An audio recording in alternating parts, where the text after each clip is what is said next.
Hello, everyone. Welcome to this week's edition of Growth Everywhere, where we interview successful entrepreneurs and bring you business and personal growth tips. Today, we are talking to Ryan Carson, who is the CEO and founder of Treehouse, and who also happened to be my old boss before.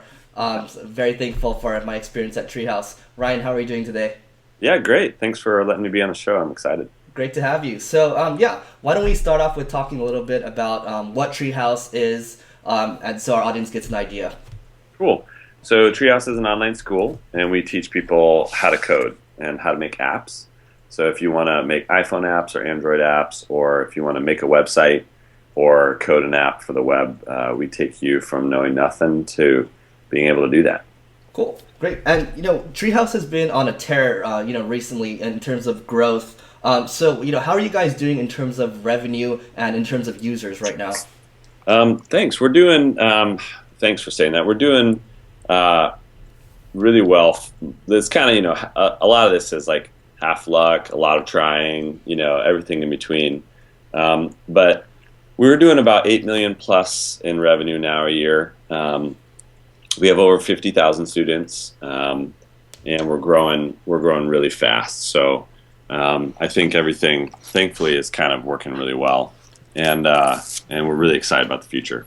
Nice, cool. So, obviously, a lot of companies want to get to kind of where Treehouse is at right now. So, I always like to ask, how did you acquire your first 100 users?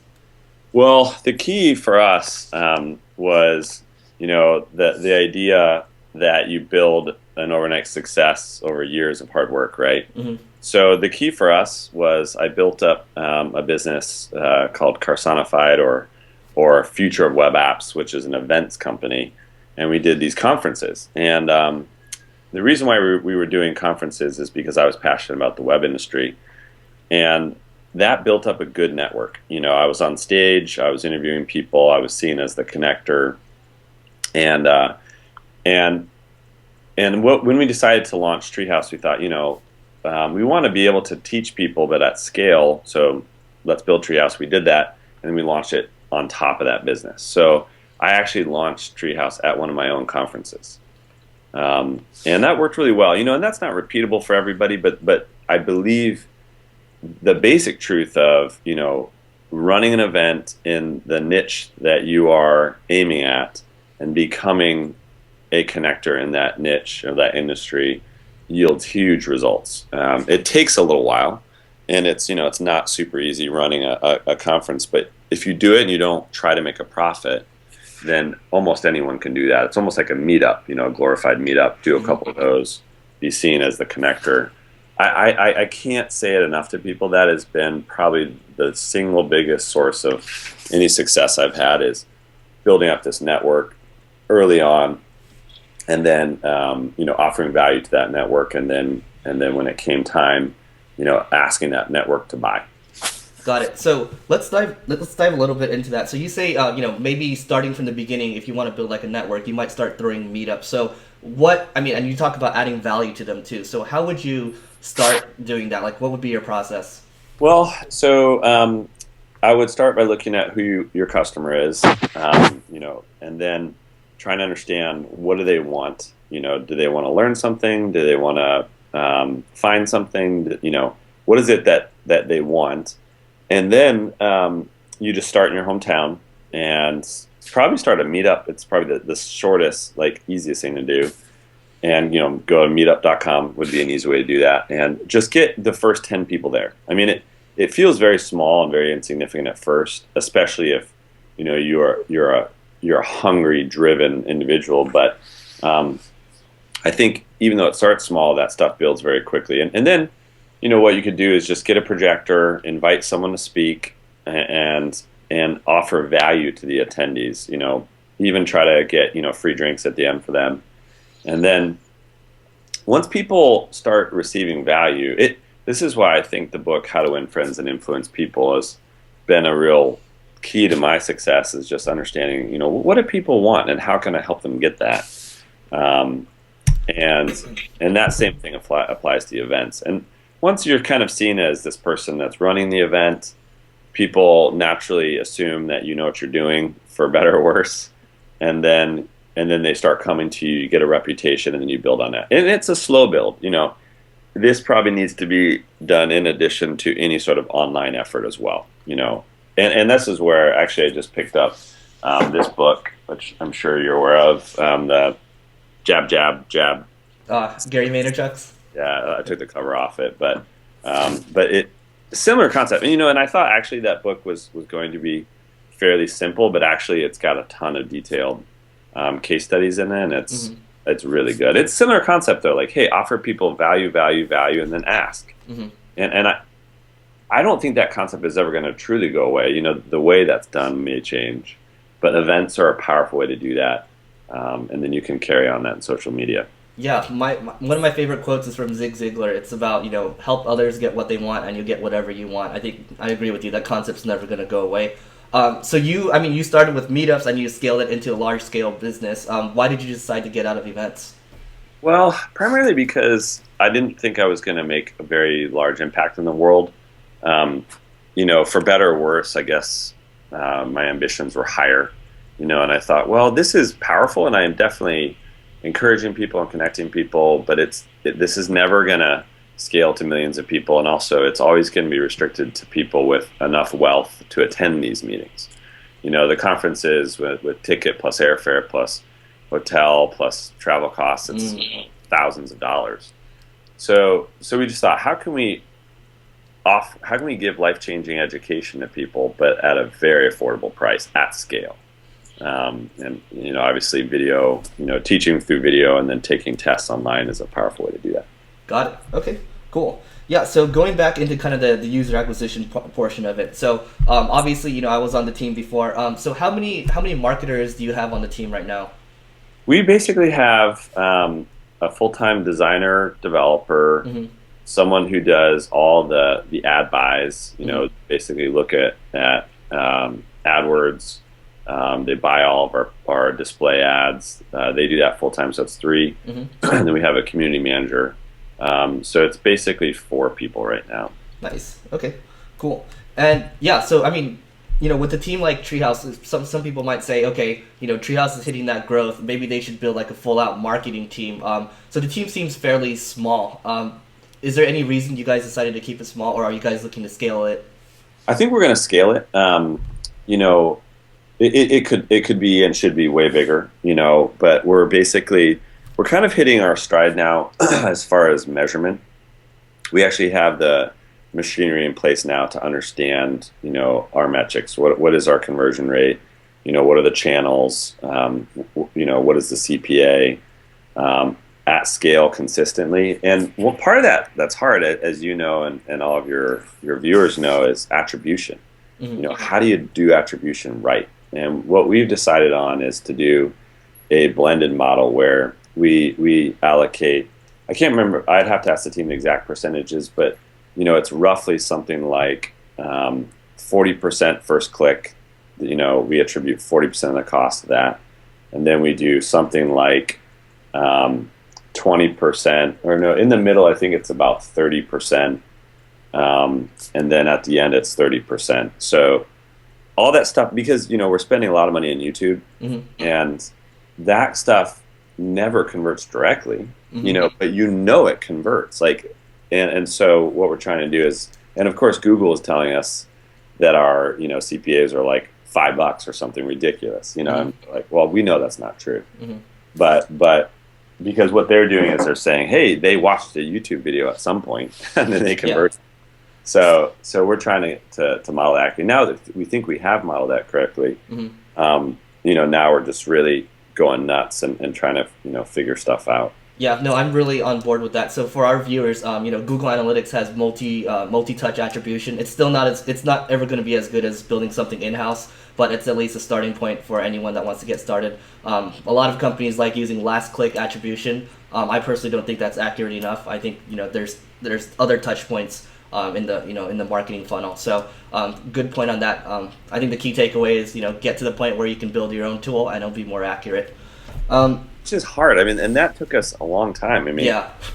Geez, we've been running the company after 3 years, and you were here for a large point of that where we didn't have these tools in place, and it's really frustrating. But the problem is it doesn't seem urgent enough when you launch. You Yeah. kind of think, oh, we'll figure it out, and then the app gets more complex and there's more moving parts. And I wish we had done it sooner, but oh well. Better to have it now than never, right? Cool. So let's talk about no manager, the whole concept of not having any managers, removing that whole structure. And this is something that's really new, and you guys have just started it. So why don't you talk a little bit about that? Cool. Yeah. So we got to about 30 people, and then Alan and I, my co-founder, started hearing things like weird stuff, like there's rumors going around, and there's kind of this behavior where people are kind of acting like children. This idea of they would talk behind his back or saying someone's doing something, and it all, the final straw that broke the camel's back is Alan called me. He said someone said they're going to boycott the company meetup, and I was like, what the hell? Like, what does that even mean? And like, why are they not telling me? And how is this even happening? This is insanity. So we thought, okay, maybe we just have too many layers of management. I don't know. So what if we remove the bottom layer? And we thought, well, what do they do? They pass information. They keep people aligned, and that's primarily what they do. So what if we could help? What if we get software to do that? Okay, well that may be possible. What about the next layer, which is kind of the middle management? What do they do? Well, similar things. They pass information. They manage people's careers. They align people. Again, like, is that really necessary? I don't know. It's not. And so then let's go to the high level. Okay, the execs. We have chief content officer, a CTO, a COO, all this stuff.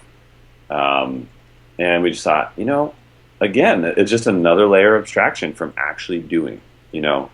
So if the theory is we're hiring smart people that are making good decisions, why are we not really allowing them to make decisions? We say they're empowered, but the truth is they're not. So we sort of said, what if we removed all the managers?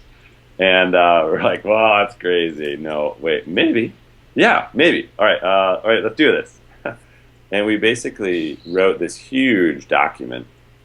We really had to think it through because we thought, man, if we screw this up, it could, derail the whole company. So we sat down over a weekend and wrote this. It was probably like a 3,000 word post to our internal forum called Convoy. And I can't remember if we had Convoy when you were here. No, I wish we would have. My gosh, wow, I can't. Now it's the point I can't even imagine operating without it. Open source. Yeah. It's amazing. So we basically, it's like Reddit, but it's just internal. So we posted this post there, and it said, radical idea, remove all managers at Treehouse. And then we emailed everyone and said, okay, there's an important discussion happening. Check it out. And the whole company ground to a halt for like 2 days. Wow. Just everyone was getting there. And one key thing about our companies that were distributed, you know all this, but I'm saying this for your viewers' sake. We ask everyone to communicate, if possible, through written words. So you go onto the forum, you don't call people because then that conversation is siloed, and no one else can see what was said. The idea is try to communicate everything through this, Reddit-like tool. So there was like 450 comments on this post, and it was threaded like way down, and upvotes and downvotes were happening, and people were getting really, upset or excited about it. And out of that, basically, people's primary concerns were, how do you stay aligned? How in the world does everybody move towards something meaningful and stay coordinated? How do we do things like discipline, or how do we do things like promotion, or how do we hire people, or how do we fire people? So we had to explain all that, and the basics of that stuff, are people, if they want to hire someone, they say, listen, we need another designer. We just don't have enough capacity. So they'll propose that, and then most everyone goes, okay, well you probably need somebody because you think you need somebody, and you're the closest to that, so go find them. and then they get in candidates, and then they vet them, and then they hire them. And Al and I have some say on that, but the point is people usually know at the front line what's happening, so we let them make those decisions. As far as staying coordinated, all we do is Al and I, we set monthly priorities, and those are very high priority, very high level. They're like, we need to, and they're kind of stupidly obvious, like we need to decrease cancellations, we need to increase signups, and they're all kind of obvious anyway. But it's important that people understand, like, these are what's happening. And then we let the team propose projects. And this is the key unit of work, is a project. And so that, in the marketing world, that would be like, hey, we want to launch a campaign on YouTube. And then what they do is they write a description. We're going to launch a campaign on YouTube aimed at the 30 to 40-year-olds, career-changing people, etc. This is the budget we want to spend, and this is how we're going to measure success, and that's pretty key. So, we're going to try to increase, conversion rate by 0.2%. We're going to try to get a CPA of whatever, very, very kind of atomic measurements of success. So there's a goal there, and then how they're going to get to the goal, right? Correct. Yep. And this is just all done this is a simple tool that we built. It's called Flow. It's just a Ruby on Rails app. And then the interesting thing is then you go and you add people that you need. So you'll say, I need a designer, I need a developer, and I need a community manager. And then you submit. And then every day, an email sent to the whole company that says, hey, these are the projects that were proposed. And then if people see something they want to work on, they go in and then they click join. Wow, this is like playing like an RPG or something, where people join a party and go hunt like dragons. Yeah, exactly. They're like clans, Yeah. I want to join this. I think I'd be good at that. And they join, and then the only thing that will stop or start a project is if you get enough people to join it. So there's no sign off. I know I never ever approve projects. They just happen. Mm-hmm. And the amazing thing is that every day I see these emails come through about projects that were proposed, and every day there is insightful, awesome things that people are proposing that I knew they needed to happen, but I didn't exactly know how they should happen or who should do them, mm-hmm. or when they should happen. And all of these things are being taken care of, because instead of 2 co-founders, and 5 executives and mm-hmm. 4 managers and running a company, you have 60 people thinking like owners. So far it's working, and it's kind of mind-boggling to me. It is chaotic. There's definitely this feeling of like, sometimes I'm like, what is happening? It's we used to have a 90-day plan, and it was, all allocated out. And now it's like there is no plan. There's mm-hmm. just do good stuff and figure it out. And it has been shockingly awesome. And the worry is, and you always had this struggle, and probably every marketing person has the struggle of getting resources. Mm-hmm. How do I get designers and developers to help me out quickly?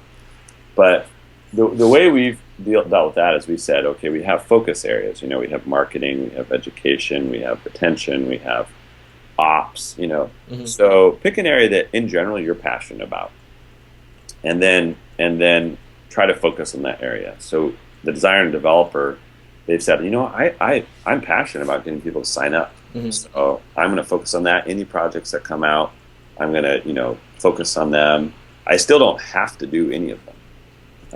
But I want Treehouse to win, so of course I'm going to do whatever I can, and that's working. What if it's like a boring project that needs to be done? Let's say I tell a designer he needs to do. I need help with banner ads. Like, no one wants to do banner ads. Yeah, I know. It's what's weird is I think because no one has to do anything anymore. Because ultimately you could have pulled your card, right, and said, hey, listen, or if we had put a designer under you. Mm-hmm. Like most CMOs, will say, I've got a team, I just tell them what to do. Mm-hmm. When you change the dynamic so that you don't have to work on something, it but you have generally said, like, I'm interested in this area. It seems to change that, and now, we get banner ad refreshes almost same day. Hmm. We get new landing pages, 2 days later. And so something has changed, and I believe it's the fact that people say, listen, no one can make me do anything. Hmm. When I choose to do something, I might as well be good at it and get it done fast because I need it to get done. The other thing that we're noticing is that you'll notice on that team there wasn't a marketing manager. That you have a designer, developer, someone to buy ads, someone to run the community. What we're finding is that unless you have the skills to execute, to actually do the design or to do the development, it does slow you down because you have ideas, but you can't necessarily get them done. Hmm. So what we're trying to do is say, I think what's going to happen is there won't be places in the company anymore for people that don't actually do, because there isn't really a point. If you have an idea but you can't actually do anything about it, and you're always trying to get resources, then you kind of get slowly pushed out. That won't always be the case. Like, there's, for instance, biz dev roles. You have someone that's like, I need to go out and form this relationship. That's not like a design dev role. But I don't know. Well, all I can say is, we've got 60 people. There's a lot of moving parts, but we're growing faster than ever. It must be working. Yeah, absolutely. So, obviously we can talk about no manager for days and days because there's so many variables. But I think the key thing with that is that you need to have a team, like you said, full of smart people that are self-motivated. Otherwise, it's not going to work, right? Yeah, that's kind of the basis. You got to have people that are responsible and driven and talented. And I think what we're finding, we actually had to let some people go when we did this change. The reason why is because they weren't able to operate in that environment. They just kind of said, I like being managed. And we said, well, sorry, it's not gonna. So it's there's certain type of employees that kind of want to be guided, and they just don't work in a no manager environment. Yeah, I can see this working for like a ton of startups or a lot of businesses in growth mode right now, and I'd actually like to use it myself. Cool. So, let's talk about the 4-day work week. Why did you decide to come up with it? How's it working out for you guys right now? Cool. So the 4-day work week started in 2006, actually. So it was way before Treehouse. And the idea was, okay, well, actually, so I quit my job as a web developer, started my own company, and then I started working 50 hours more a week. And I was like, wait a minute. I thought running your own company was supposed to, you're supposed to control your life, and something weird is happening. And what I realized is that no matter how much I worked, there was always more. I could work, 40 hours more work, 80 hours more work, 100 hours more work. It kind of just never stopped. Mm-hmm.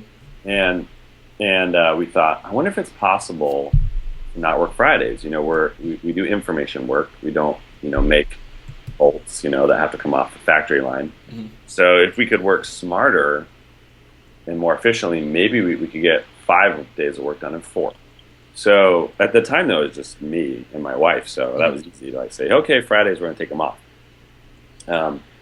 And then we hired our first employee, and we had to decide, are we going to actually do this or not? And we decided to do it, and pay a full salary plus offer, full vacation plus Fridays off.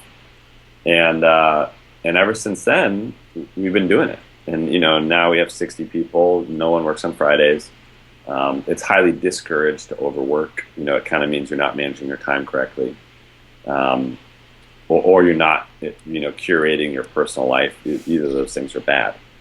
And I don't know, it's crazy. It works. I mean, it's one of these things that it just kind of fits in with my naively optimistic worldview is that, well, let's just try it. And thankfully this plus the no manager, these kind of insane ideas, they kind of defy odds, and everybody I talk to is just like, this is crazy. I mean, you have 20% less time than all of your competitors. Mm-hmm. You're totally screwing yourself. And I think we had to say, well, we're just going to believe that we can be smarter and faster, and sometimes it doesn't work. Of course, we are paying something for that. But I think long term, we want to build a 100-year company here. We can build one where people can have 50-year careers. It's got to be better, right? Yeah, and I can attest to that. I mean, I was part of the 4-day work week. It worked out really well. And initially I had the same negativity towards it, where it's like 20%. That's a lot, right?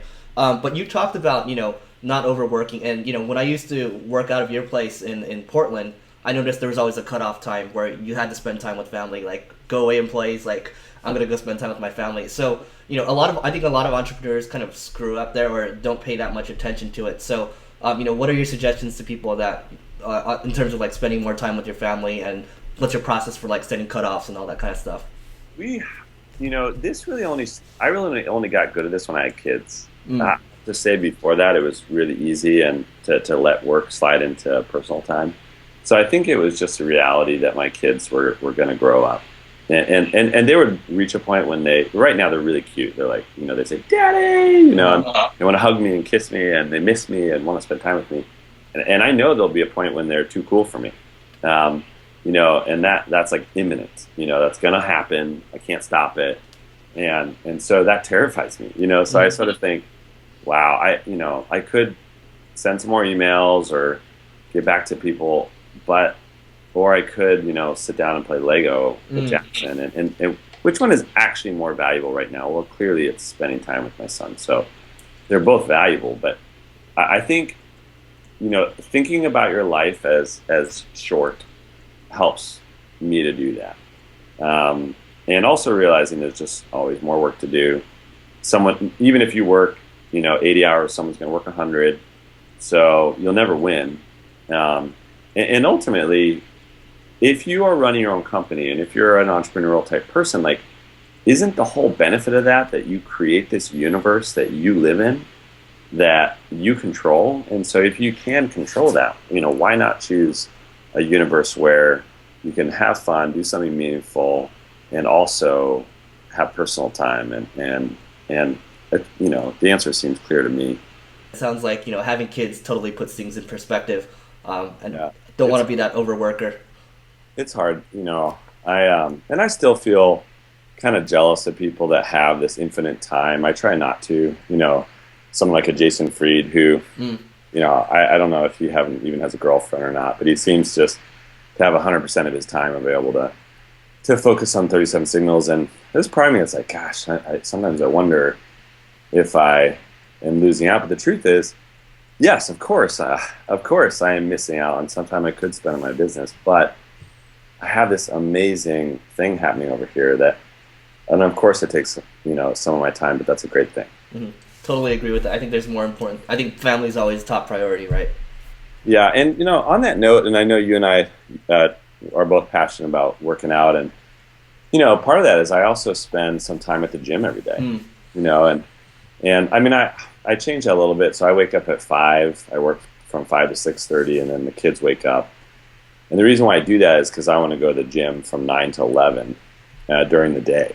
And so I'm kind of spending time out of work at the gym. But the part of, I think, well, again, that's, I want to be fit and I want to be healthy. And I started a company so I could have this freedom.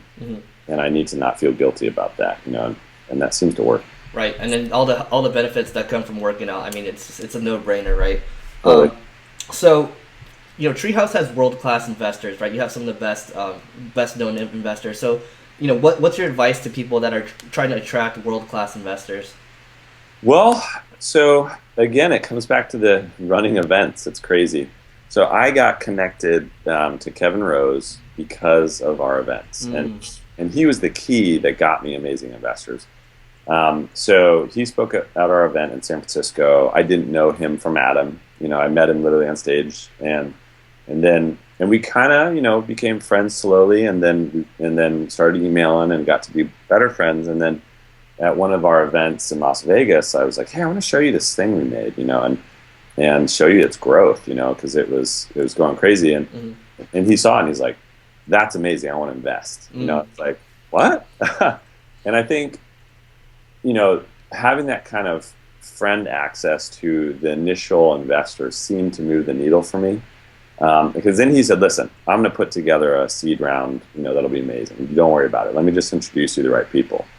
And so he introduced me to Chamath at Social Capital, Reid Hoffman at Greylock, folks like that. And I maybe could have got to those people if I had networked a little bit and tried to figure it out. But I think the key was having Kevin send an email and say, listen, I just invested $50,000 and I think you guys should too. It's the best recommendation you can get. Now, if you don't have that, I think the world is changing since even I raise money now with Angel List. Mm-hmm. It's like, it's pretty fascinating what's going on there now. And I think it makes it much easier to raise a seed round or even an A round, but you still need access to that person who's going to kind of lead the syndicate. Mm-hmm. So you still need access to that kind of, A-list type person. And again, that's where meeting people physically in person just makes all the difference.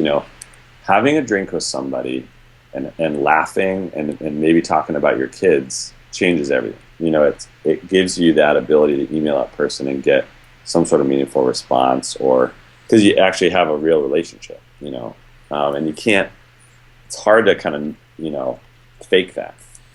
Yep. And I mean, in person, like you said, like meeting people for a drink, that almost beats everything else. It beats email, it beats just calling. So nothing beats face-to-face in my mind.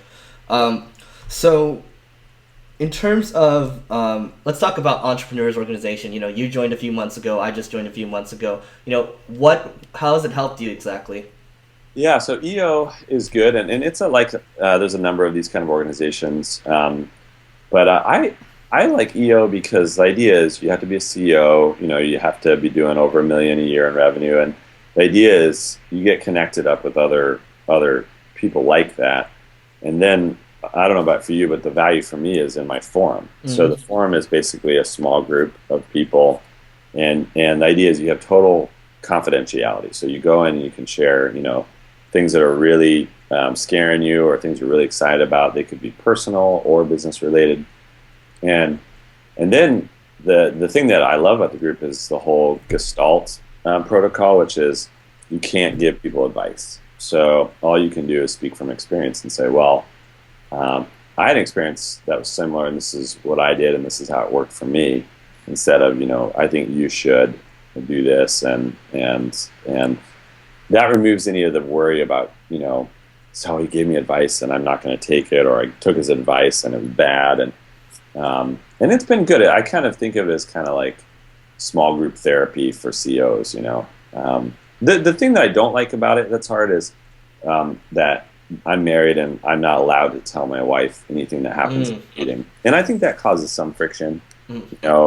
Jill, my wife, has always been my equal, someone I share everything with. And there's a little bit of weirdness there.